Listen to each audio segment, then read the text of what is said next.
बनवारी, गिरधारी और मुरारी ये तीनों पार्टनर्स हैं और आपस में प्रॉफिट शेयर करते हैं इन रेशियो 4:5:6।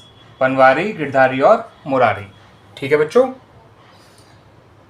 31 मार्च 2014 को 31 मार्च 2014 को जो गिरधारी है वो रिटायर हो गया, और जिस दिन ये रिटायर हुआ उस दिन इन तीनों की कैपिटल्स, बनवारी, गिरधारी और मुरारी, तीनों की कैपिटल्स कुछ इस तरह से थी: 2 लाख, 1 लाख एंड ₹50,000। ठीक है बच्चों।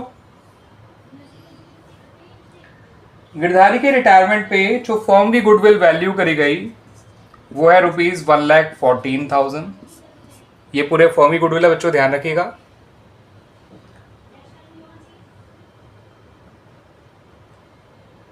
Revaluation of assets and liabilities जो है उनका आपको प्रॉफिट दे रखा है, यानी revaluation of assets and liabilities करने के बाद जो फर्म को प्रॉफिट हुआ वो भी आपको दे रखा है ₹6,000। उसके अलावा आपको जनरल रिजर्व भी दे रखा है ₹30,000। ठीक है बच्चों। अब ये कहा गया कि जो गिरधारी रिटायर हुआ है तो उसका जो पैसा है, फाइनल बैलेंस जो है वो उसके लोन अकाउंट में ट्रांसफर कर दिया गया, और बनवारी और मुरारी ने ये एग्री किया कि वो गिरधारी को 2 ईयरली इंस्टॉलमेंट्स और ₹75,000 ईच में पे करेंगे, जिसमें इंटरेस्ट भी इंक्लूडेड होगा at the rate 10% per annum. ठीक है बच्चों। लेकिन वो उसको सिर्फ 2 इंस्टॉलमेंट्स नहीं पे करेंगे, उन्होंने कहा कि इन 2 इंस्टॉलमेंट्स को पे करने के बाद भी जो पैसा बच जाएगा उसको तीसरी इंस्टॉलमेंट में देकर खत्म कर देंगे। तो तीसरी इंस्टॉलमेंट का इन्होंने अमाउंट नहीं दे रखा, वो हमें खुद बताना होगा। जितना बनवारी का बचा हुआ लोन होगा, ठीक है बच्चों, तीसरे साल उस पर 10% पर एनम का इंटरेस्ट निकाल के जितना भी टोटल अमाउंट आएगा सारा पे कर दिया जाएगा तीसरी इंस्टॉलमेंट में। तो तीसरी इंस्टॉलमेंट का हमें अमाउंट नहीं दे रखा है। ठीक है बच्चों। ये कह रहे हैं कि हम अपनी बुक्स जो है वो 31 मार्च को क्लोज करते हैं एवरी ईयर, और अब आपसे कहा गया है कि आपको गिरधारी का लोन अकाउंट बनाना है जब तक कि वो पूरा पे ना हो जाए। वो कहते हैं कि कोई वर्किंग करनी है तो उस वर्किंग को आप क्लियरली शो भी करिएगा। वैसे मैं बता दूं बच्चों, this is illustration number 33 of chapter retirement of a partner, book है टी एस ग्रेवाल, एडिशन है 2024। ठीक है बच्चों। तो बच्चों, गिरधारी का लोन अकाउंट बनाने से पहले आइए गिरधारी का हम पहले ये पता कर लेते हैं कि उसका लोन का फाइनल अमाउंट आएगा कितना, क्योंकि ये जो ₹1 लाख है वो अभी गुडविल का एडजस्टमेंट से भी पहले का है, रिवोल्यूशन के प्रॉफिट से भी पहले का है, और ये जनरल रिजर्व के डिस्ट्रीब्यूशन से भी पहले का है। तो आइए बच्चों पहले यही पता कर लेते हैं कि गिरधारी का फाइनल बैलेंस कितना है जो उसके लोन अकाउंट में ट्रांसफर किया जाएगा। तो बच्चों, गिरधारी का जो कैपिटल अकाउंट था वो था ₹1 लाख। गिरधारी के हिस्से का जो रिवोल्यूशन प्रॉफिट आएगा, रिवोल्यूशन का जो टोटल प्रॉफिट है 6,000 और गिरधारी का हिस्सा है 5/15। ठीक है बच्चों, इनका ओल्ड रेशियो था 4:5:6, तो गिरधारी का हिस्सा है 5/15। तो आप 6,000 का 5/15 यानी 1/3 निकालेंगे तो 2,000 आ जाएगा गिरधारी के हिस्से का रिवोल्यूशन प्रॉफिट। ये है इसके हिस्से का रिवोल्यूशन प्रॉफिट। ऐसे ही इसके हिस्से का जनरल रिजर्व निकाल लीजिए, पूरे फर्म का है 30,000 इंटू 5/15 यानी 1/3 करेंगे तो ये आ जाएगा 10,000। ठीक है बच्चों, ये इसके हिस्से का जनरल रिजर्व है। और फिर इसके हिस्से का बच्चों जो गुडविल है वो पूरे फर्म की दे रखी है आपको ₹1,14,000। तो इसके हिस्से गुडविल निकालेंगे तो 1,14,000 का हम 5/15 यानी 1/3 निकाल लेंगे तो इसके हिस्से ही गुडविल आ जाएगी ₹38,000। हमसे कोई एंट्री नहीं मांगी है बच्चों, तो इसलिए मैं केवल इन अमाउंट को निकाल के सिंपली इसके कैपिटल में ऐड कर रहा हूँ। ये इसका कैपिटल का बैलेंस था, ये इसका रिवोल्यूशन प्रॉफिट है, ये इसका जनरल रिजर्व है और ये इसके हिस्से गुडविल है। इतनी चीज़ें गिरधारी को और दी जाएंगी। ये सब आप जोड़ लेंगे तो इसका फाइनल अमाउंट निकल कर आएगा बच्चों ₹1,50,000। 38 और 10 48, 48 और 2 50 और 1 लाख प्लस 50 1,50,000। क्लियर बच्चों?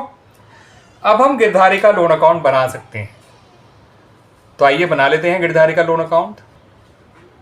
तो बच्चों, क्योंकि गिरधारी 31 मार्च को रिटायर हुआ है, 31 मार्च 2014 को, ठीक है बच्चों, तो आपको उसका अकाउंट का जो बैलेंस है वो भी उसी दिन कैपिटल से लोन में ट्रांसफ़र करना होगा। यहाँ लिखिए बाय गिरधारीज कैपिटल अकाउंट 1,50,000, और इसी दिन इसके अकाउंट को थोड़ा क्लोज कर दीजिए बच्चों, क्योंकि जो हम पेमेंट करना शुरू करेंगे वो अगले साल से करना शुरू करेंगे 31 मार्च 2015 से। तो इस दिन इसका अकाउंट क्लोज करके अगले साल में रीओपन कर लीजिए, क्योंकि ईयर 2 को जो हम लेके चलेंगे वो अप्रैल टू मार्च लेके चलेंगे। तो 1 अप्रैल 14 को इस अकाउंट को रीओपन कर लीजिए। अब से हम लोग प्रॉपर 3 साल का अकाउंट बनाएंगे। ये छोटा सा काम आपको 31 मार्च 14 को करना होगा, ठीक है बच्चों, क्योंकि ईयर अप्रैल टू मार्च चलता है, मार्च टू मार्च नहीं चलता। अब रिटायर मार्च को हुआ था, तो मार्च 14 को एक छोटा सा काम किया बाय गिरधारीज कैपिटल अकाउंट और टू बैलेंस कैरिड डाउन। फिर 1 अप्रैल 14 को इसका अकाउंट रीओपन कर लिया हमने 1,50,000, और साल के एंड में हमें इसका इंटरेस्ट निकालना है at the rate 10% per annum, ठीक है बच्चों, जो कि निकल कर आएगा ₹15,000। और साल के एंड में हमें वही 3 काम करने हैं अपने। पहला इंटरेस्ट निकालना है, फिर पेमेंट करना है, और फिर क्लोजिंग बैलेंस निकालना है। इंटरेस्ट हमने निकाल लिया, पेमेंट हम जब करेंगे तो टू बैंक अकाउंट 75,000 लिख लीजिएगा बच्चों। इसमें ये वाला इंटरेस्ट ऑलरेडी इंक्लूडेड है। क्वेश्चन में कह रखा था कि जो 75,000 का पेमेंट किया जाएगा शुरू के 2 साल, उसमें इंटरेस्ट का अमाउंट भी इंक्लूडेड होगा, ठीक है बच्चों। अब इसका क्लोजिंग बैलेंस निकाल लीजिए। ये है 165, ये 70 है, 75 है, बैलेंस बचेगा 90,000। टोटल कर लीजिए 165। तो पहला साल कंप्लीट हो गया। Now come to the second year. Second year open होगा, यहाँ पे बच्चों मैंने फिर 16 डाल दिया था, 15 होगा। 1 अप्रैल 15 को ओपन हो जाएगा। बैलेंस है 90,000। फिर साल के एंड में 3 काम करने हैं, इंटरेस्ट निकालना है, पेमेंट करना है, और क्लोजिंग बैलेंस निकालना है। तो साल के एंड में जो आप इंटरेस्ट निकालेंगे वो इस 90,000 पे निकालेंगे। हर साल के ओपनिंग बैलेंस पे आपको इंटरेस्ट निकालना है। ये इंटरेस्ट आएगा 9,000। पेमेंट करते समय आप 75,000 ही लिखिएगा, बिकॉज सेकेंड इंस्टॉलमेंट का अमाउंट भी इन्होंने बता रखा है, 75,000 ही रखना है। इसमें ये 9,000 का इंटरेस्ट ऑलरेडी इंक्लूडेड होगा, ठीक है बच्चों। और अब बैलेंस निकाल लीजिए। 90 + 9 99 - 75, ये आ जाएगा 24,000। तो इसका क्लोजिंग बैलेंस आया सेकेंड ईयर में 24,000। Now come to the third year, third and the final year. Third और फाइनल ईयर की इंस्टॉलमेंट हमें खुद पता करनी है बच्चों, क्योंकि थर्ड ईयर में हमें उसका कुछ भी बैलेंस नहीं रखना है गिरधारी के लोन अकाउंट का। तो 1 अप्रैल 2016 को पहले इसका ओपनिंग बैलेंस लिखिए 24,000। साल का एंड आएगा, इंटरेस्ट निकालिए, ये आएगा 2400, 24,000 का 10%, ठीक है। तीसरे साल के ओपनिंग बैलेंस पे हमने इंटरेस्ट निकाला है। और अब आपको 31 मार्च 17 को आपको इसका सारा अमाउंट पे कर देना है जितना ड्यू है। बैलेंस कुछ नहीं बचना चाहिए, क्योंकि तीसरे साल हमें इसका अकाउंट क्लियर करना है। तो टू बैंक अकाउंट 26,400 आ जाएगा, ठीक है बच्चों। तो तीसरी इंस्टॉलमेंट का अमाउंट है ₹26,400 इंक्लूसिव ऑफ इंटरेस्ट। क्लियर बच्चों। तो ये क्वेश्चन काफ़ी अच्छा है बच्चों। एक तो इसमें आपको पार्टनर का लोन अमाउंट भी ढूंढना पड़ा, तो उसके कैपिटल अकाउंट में उसके हिस्से की गुडविल, उसके हिस्से का रिवॉल्यूशन प्रॉफिट और उसके हिस्से का जनरल रिजर्व प्लस करना पड़ा। जो बाकी पार्टनर्स की कैपिटल्स दे रखी थी वो हमें कंफ्यूज करने के लिए दे रखी थी, उनका कोई यूज़ नहीं है यहाँ पर। एंड यहाँ पर हमसे कोई एंट्रीज नहीं मांगी थी बच्चों कि गुडविल की एंट्री करनी है या रिवॉल्यूशन प्रॉफिट बांटने की एंट्री करनी है या फिर जो है जनरल रिजर्व डिस्ट्रीब्यूट करने की एंट्री करनी है। तो मैंने इसलिए गिरधारी का लोन अकाउंट सिंपली ऐसे ही कैलकुलेट कर लिया था, प्लस करके जो जिसको दिया जाना था, ठीक है बच्चों। यहाँ पर ये काम एक अलग से करना पड़ा। 31 मार्च 14 को मुझे इसका अकाउंट में कैपिटल का बैलेंस ट्रांसफ़र करके तुरंत अकाउंट क्लोज करके रीओपन करना पड़ा, क्योंकि पेमेंट तो हर साल मार्च में करना है आपको, साल के आखिर में। अब अकाउंट मार्च से मार्च नहीं चलते हैं, तो आपने एक दिन के लिए इस अकाउंट को बनाकर क्लोज करके रीओपन कर लिया। अब प्रॉपर यहाँ से अकाउंट शुरू हुए। साल की शुरुआत में ओपनिंग बैलेंस लिखा, साल के एंड में 3 काम करे, इंटरेस्ट निकाला, पेमेंट करा, क्लोजिंग बैलेंस निकाला। इंटरेस्ट निकलेगा ओपनिंग बैलेंस पे। पेमेंट का amount already inclusive of interest था, जैसा क्वेश्चन में कह रखा है, तो वो 15,000 का इंटरेस्ट जो पहले साल का है वो ऑलरेडी इसमें इंक्लूडेड है, तो इसमें दोबारा ऐड मत करिएगा। क्लोजिंग बैलेंस निकाल लीजिए।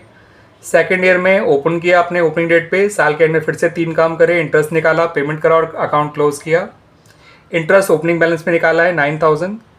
पेमेंट 75,000 आपको रखना ही है, इसमें ही इंटरेस्ट इंक्लूडेड है, ठीक है बच्चों। और क्लोजिंग बैलेंस निकाल लिया। तीसरे साल जो कि इम्पॉर्टेंट ईयर था हमारे लिए, हमें इस साल इसका अकाउंट का पूरा बैलेंस क्लियर करना है, तो ओपनिंग बैलेंस 24,000 था, साल के एंड में इसी पे इंटरेस्ट निकाला 10% पर एनम के हिसाब से।